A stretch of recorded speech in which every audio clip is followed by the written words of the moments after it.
Reels ಮಾಡ್ಲಿಕ್ಕೆ ಹೋಗಿ ಬೆಂಕಿ ಹಾಕಿದ್ರ ಹುಡುಗರು ಅಂತೇಳಿ ಫೋಟೋ ಶೂಟ್ ಮಾಡ್ಲಿಕ್ಕೆ ಹೋಗಿದ್ದಂತಹ ವೇಳೆಯಲ್ಲಿ ಅವಘಡ ಸಂಭವಿಸಿದೆ ಅಂತ ಹೇಳಲಾಗ್ತಾ ಇದೆ. ಹೊತ್ತಿ ಊರಿದಂತಹ ಅರುಣಾರ ಜಿ ಸ್ಟೋರ್ನ ಮಾಧುರಿಯ ಮನೆ.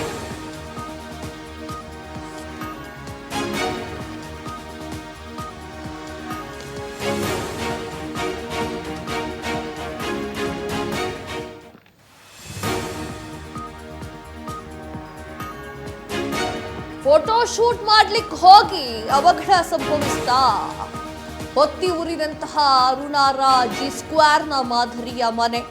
ಶೂಟ್ಗೆ ಹೋಗಿದ್ದಂತಹ ಹುಡುಗರಿಂದ ಬೆಂಕಿ ಹೊತ್ತಿರುವಂತಹ ಶಂಕೆ. ಸ್ಥಳಕ್ಕೆ ಬಳ್ಳಾರಿಯ SP ಸುಮನ್ ಪೆನ್ನೇರ್ಕರ್ ಅವರು ಭೇಟಿಯನ್ನ ನೀಡುತ್ತಾರೆ, ಮಾಹಿತಿಯನ್ನು ಕೊಡ್ತಾರೆ. ಆದರೂ ತೀವ್ರ ತನಿಖೆ ನಡೆಸೋದಾಗಿ ಹೇಳಿರುವಂತಹ SP.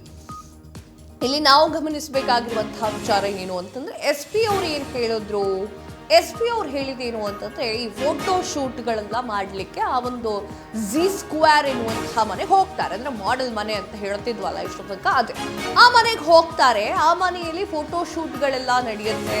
ಆ ಮನೆಯಲ್ಲಿ ಪುಂಡ್ರು ಪೋಖ್ರಿಗಳು ಸಿಗರೇಟ್ ಸೇದ್ಕೊಂಡು ಅಲ್ಲೇ ಆಶಸ್ಗಳನ್ನ ಹಾಕೊಂಡು ಅಲ್ಲೇ ಸಿಗರೇಟ್ನ ತುಂಡುಗಳನ್ನ ಒಕ್ಕೊಂಡಿದ್ದು ಇರುವಂತಹ ಮಾದರಿಯೂ ಕೂಡ ಸಿಗುತ್ತೆ.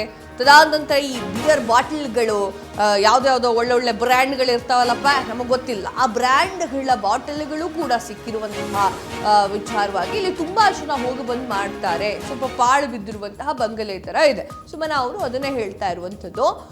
ಆ ರೀತಿಯಾಗಿ ಇದೆ. ಸೊ ಮೇಲ್ನೋಟಕ್ಕೆ ಪ್ರಾಥಮಿಕ ತನಿಖೆಯಲ್ಲಿ ನಮಗೆ ಗೊತ್ತಾಗಿರೋದು ಏನು ಅಂತಂದ್ರೆ ಆಕಸ್ಮಿಕವಾಗಿ ಬೆಂಕಿ ಹತ್ಕೊಂಡಿದೆ ಅನ್ನೋದು ಗೊತ್ತಾಗಿದೆ. ಹಾಗಾದ್ರೆ SP ಸುಮನ ಅವರು ಏನ್ ಮಾತನಾಡಿದ್ರು ನೋಡ್ಕೊಬನ್ನಿ. ಅಪರಿಚಿತ ವ್ಯಕ್ತಿಗಳು ಬಂದು ಬೆಂಕಿ ಹಾಕಿದ್ದಾರೆ ಅನ್ನೋದ್ರ ಬಗ್ಗೆ ಒಂದು ದೂರು ನಮಗೆ ರಿಸೀವ್ ಆಗುತ್ತೆ. ಆ ದೂರಿನ ಮೇರೆಗೆ ಒಂದು ಪ್ರಕರಣ ಬಳ್ಳಾರಿ ರೂರಲ್ ಲಿಮಿಟ್ಸಲ್ಲಿ ಈಗಾಗಲೇ ನಿನ್ನೆ ರಾತ್ರಿ 10:00 ದಾಖಲಾಗಿದೆ. ಸೊ ಆ ಪ್ರಕರಣದ ತನಿಖೆಯನ್ನು ನಾವು ಕೈಗೆತ್ತಿಕೊಂಡು ಸ್ಥಳ ಪರಿಶೀಲನೆ ಮಾಡಿ ಸೋಕೋ ಟೀಮ್ ಈಗಾಗಲೇ ಸ್ಥಳಕ್ಕೆ ನಿನ್ನೆ ರಾತ್ರಿ ಒಂದು ಪ್ರಿಲಿಮಿನರಿ ಒಂದು ಅಸೆಸ್ಮೆಂಟ್ಗೋಸ್ಕರ ಬಂದಿದ್ದು, ಈಗ ಬೆಳಗ್ಗೆ ಮತ್ತೆ SOCO team in depth analysis ಮಾಡಿ ಏನು ರಿಕ್ವೈರ್ಡ್ ನಮಗೆ ಅಲ್ಲಿ ಬರ್ತಾ ಇರುವಂಥ ಎವಿಡೆನ್ಷಿಯರಿ ವ್ಯಾಲ್ಯೂ ಇರುವಂಥ ಮಟೀರಿಯಲ್ನ ಸೀಸ್ ಮಾಡುವಂಥದ್ದು ಮಾಡ್ತಾರೆ.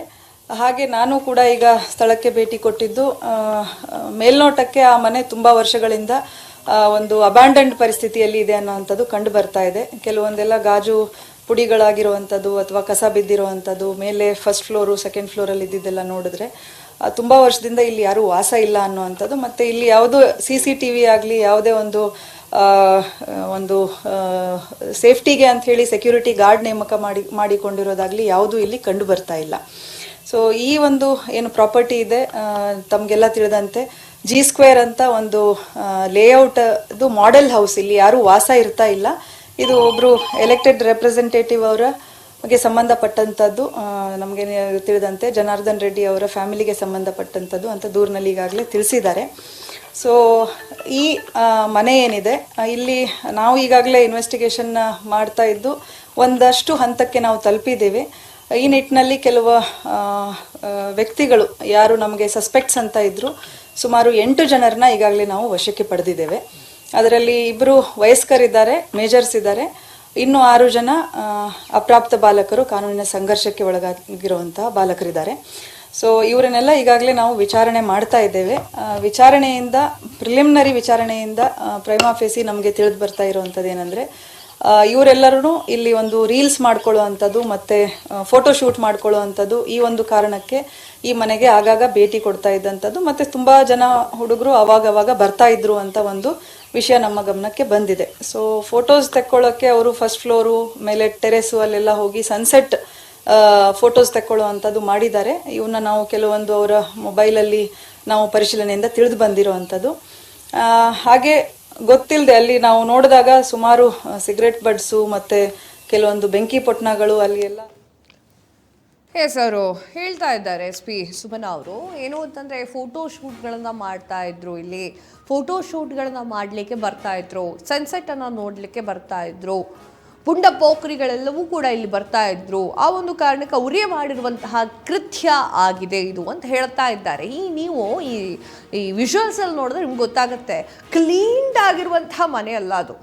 ಈಗ ದಿನ ವಾಸ ಮಾಡೋರು ಅಥವಾ ಯಾರೋ ಒಬ್ರು ನೋಡ್ಕೊಳ್ಳೋರಿದ್ರೆ ಅದು ಕ್ಲೀನ್ ಆಗಿರೋದು, ಒಂಥರ ಪಾಳು ಬಿದ್ದಿರೋ ಥರ ಇದೆ. ಅದು ಝಡ್ ಶೇಪಲ್ಲಿ ಕಟ್ಟಿರುವಂತಹ ಮನೆ ಇಷ್ಟಪಟ್ಟು ಕಟ್ಟಿಸ್ತಾ ಇದ್ರು.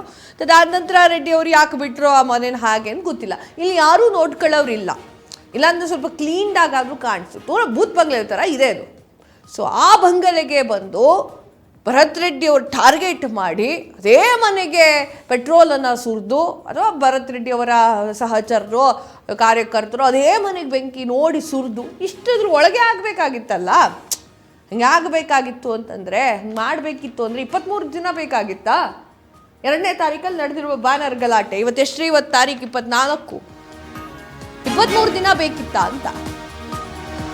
ಬಳ್ಳಾರಿಯಲ್ಲಿ ರೆಡ್ಡಿ ಮಾಡೆಲ್ ಹೌಸ್ಗೆ ಬೆಂಕಿ, ಚೋರುಕು ತನಿಖೆಗಳಾಗ್ತಾ ಇದೆ. 6 ಅಪ್ರಾಪ್ತರು ಸೇರಿ 8 ಮಂದಿ ಪೊಲೀಸರು ವಶಕ್ಕೆ ಪಡ್ಕೊಂಡಿದ್ದಾರೆ.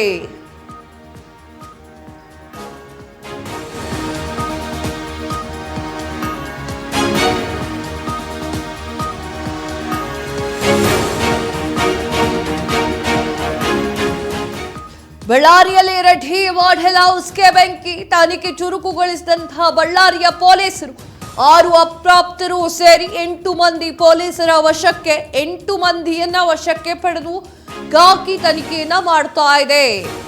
ಕೌಲ್ ಬಜಾರ್ನ 8 ಮಂದಿಯನ್ನ ವಶಕ್ಕೆ ಪಡೆದುಕೊಂಡಿರುವಂತಹ ಖಾಕಿ ರೀಲ್ಸ್ ಮಾಡಲಿಕ್ಕೆ ಹೋಗಿ ಮನೆಗೆ ಬೆಂಕಿಯನ್ನ ಹಚ್ಚಿರುವಂತಹ ಶಂಕೆ.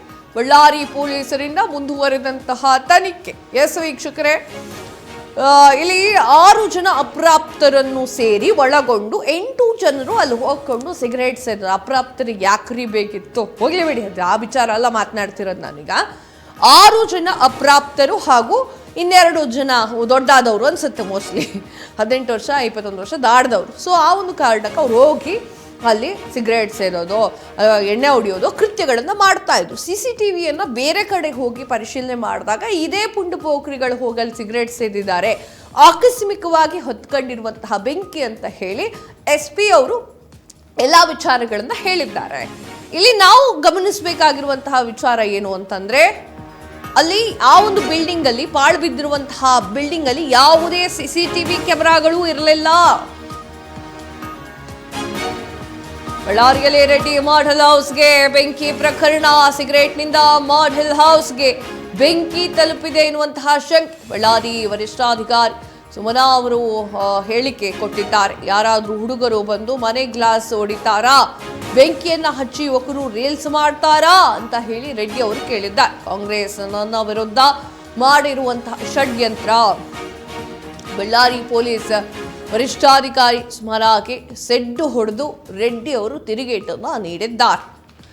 ಏನಾಯ್ತು, 8 ಜನರನ್ನ ವಶಕ್ಕೆ ಪಡಿಸ್ಕೊಳ್ತಾರೆ ಪೊಲೀಸರು. ಅದು ಏನಾಯ್ತು ಎತ್ತ ಅಂತ ವಿಚಾರಣೆಗಳನ್ನ ನಡೆಸ್ತಾ ಇರ್ತಾರೆ. ಈ ಕಡೆ ಬಳ್ಳಾರಿಯ ರೆಡ್ಡಿ ಮಾಡೆಲ್ ಹೌಸ್ಗೆ ಬೆಂಕಿ ಬಿದ್ದಿರುವಂತಹ ಪ್ರಕರಣಕ್ಕೆ ಸಂಬಂಧಪಟ್ಟಂತೆ ರೆಡ್ಡಿ ಅವರು ಮಾತನಾಡ್ತಾರೆ. ಏನ್ರಿ, ಪುಂಡ ಪೋಖ್ರಿಗಳು ಸುಮ್ಮನೆ ಬಂದು ಸಿಗರೇಟ್ ಸೇದ್ಕೊಂಡು ಮತ್ತು ಅವ್ರಿಗೆ ಏನು ಬೇಕಾ ನಶೆ ಮಾಡ್ಕೊಂಡು ಹೋಗ್ತಾರೆ. ಅಲ್ಲಿ ಹೋಗಿ ಕಿಟಕಿ ಬಾಗಿಲುಗಳನ್ನು ಒಡೆದು ಒಳಗೆ ಹೋಗಿ ಬೆಂಕಿ ಹಾಕಿ ಬರುವಂತಹ ಅವಶ್ಯಕತೆ ಏನಿದೆ ಅವರಿಗೆ? ಕಿಡಿಗೇಡಿಗಳು ಆ ಕೆಲಸ ಮಾಡ್ತಾರಾ ಅಥವಾ ತಾವು ಹೋಗಿದ್ದ ಕೆಲಸ ಮುಗಿಸ್ಕೊಂಡು ಬರ್ತಾರಾ ಎನ್ನುವಂತಹ ಪ್ರಶ್ನೆಯನ್ನ ಕೇಳಿದ್ದಾರೆ. ಬಳ್ಳಾರಿಯ ವರಿಷ್ಠಾಧಿಕಾರಿ ಸುಮನಾ ಅವರಿಗೆ ತಿರುಗೇಟನ್ನು ನೀಡಿದ್ದಾರೆ. ಅವ್ರೇನು ಹೇಳಿದ್ರು ಸುಮನಾ ಅವರು ಅಂತಂದ್ರೆ, ಸಿಗರೇಟ್ನಿಂದ ಮಾಡೆಲ್ ಹೌಸ್ಗೆ ಬೆಂಕಿ ತಗಲಿದೆ ಎನ್ನುವಂತಹ ಶಂಕೆಯನ್ನು ವ್ಯಕ್ತಪಡಿಸಿದ್ರು. ಆದ್ರೆ ರೆಡ್ಡಿ ಅವ್ರು ಹೇಳ್ತಾ ಇರೋದು, ಯಾವ ಒಂದು ಕಿಡಿಗೇಡಿ ತನ್ನ ಕೆಲಸವನ್ನು ಮಾಡೋದ ಬಿಟ್ಟುಬಿಟ್ಟು ಅಲ್ಲಿ ಬೆಂಕಿ ಕೊಟ್ಟು ಬರ್ತಾನೆ ಎನ್ನುವಂತಹ ಪ್ರಶ್ನೆಯನ್ನು ಅವರು ಕೇಳಿದ್ದಾರೆ.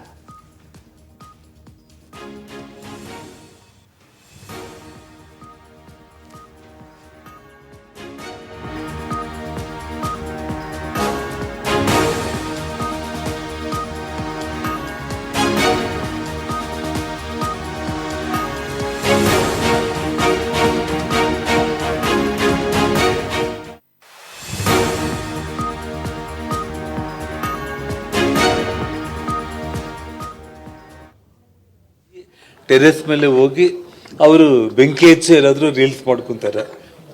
ಸಾಮಾನ್ಯವಾಗಿ ನಾನು ಮಾಧ್ಯಮ ಸ್ನೇಹಿತರಿಗೆ ನಾನು ಕೇಳ್ತಾ ಇದ್ದೀನಿ ಇದನ್ನು.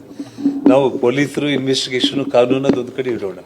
ಒಂದು ಸಾಮಾನ್ಯ ಒಂದು ಮನುಷ್ಯರಾಗಿ ನಾವೇ ಯೋಚನೆ ಮಾಡಿದ್ರು ಕೂಡ 5 ಕೋಟಿ ಬೆಲೆ ಮಾಡೋ ಮನೇನ ಯಾರಾದರೂ ಹುಡುಗರು ಬಂದು ಗ್ಲಾಸ್ ಮೊರೆ ಬಡಿದು ಒಳಗಡೆ ನುಗ್ಗಿ ಟೆರೆಸ್ ಮೇಲೆ ಹೋಗಿ ಅವರು ಬೆಂಕಿ ಹಚ್ಚಿ ಏನಾದರೂ ರೀಲ್ಸ್ ಮಾಡ್ಕೊಂತಾರೆ. ಸಾಮಾನ್ಯವಾಗಿ ನಾನು ಮಾಧ್ಯಮ ಸ್ನೇಹಿತರಿಗೆ ನಾನು ಕೇಳ್ತಾ ಇದ್ದೀನಿ ಇದನ್ನ. ನಾವು ಪೊಲೀಸರು ಇನ್ವೆಸ್ಟಿಗೇಷನ್ ಕಾನೂನು ಅದೊಂದು ಕಡೆ ಇಡೋಣ. ಒಂದು ಸಾಮಾನ್ಯ ಒಂದು ಮನುಷ್ಯರಾಗಿ ನಾವೇ ಯೋಚನೆ ಮಾಡಿದ್ರು ಕೂಡ 5 ಕೋಟಿ ಬೆಲೆ ಮಾಡೋ ಮನೇನ ಯಾರಾದ್ರೂ ಹುಡುಗರು ಬಂದು ಗ್ಲಾಸ್ ಮೊರೆ ಬಡಿದು ಒಳಗಡೆ ನುಗ್ಗಿ ಟೆರೆಸ್ ಮೇಲೆ ಹೋಗಿ ಅವರು ಬೆಂಕಿ ಹಚ್ಚಿ ಏನಾದರೂ ರೀಲ್ಸ್ ಮಾಡ್ಕೊಂತಾರೆ. ಸಾಮಾನ್ಯವಾಗಿ ನಾನು ಮಾಧ್ಯಮ ಸ್ನೇಹಿತರಿಗೆ ನಾನು ಕೇಳ್ತಾ ಇದ್ದೀನಿ ಇದನ್ನ. ನಾವು ಪೊಲೀಸರು ಇನ್ವೆಸ್ಟಿಗೇಷನ್ ಕಾನೂನು ಅದೊಂದು ಕಡೆ ಇಡೋಣ.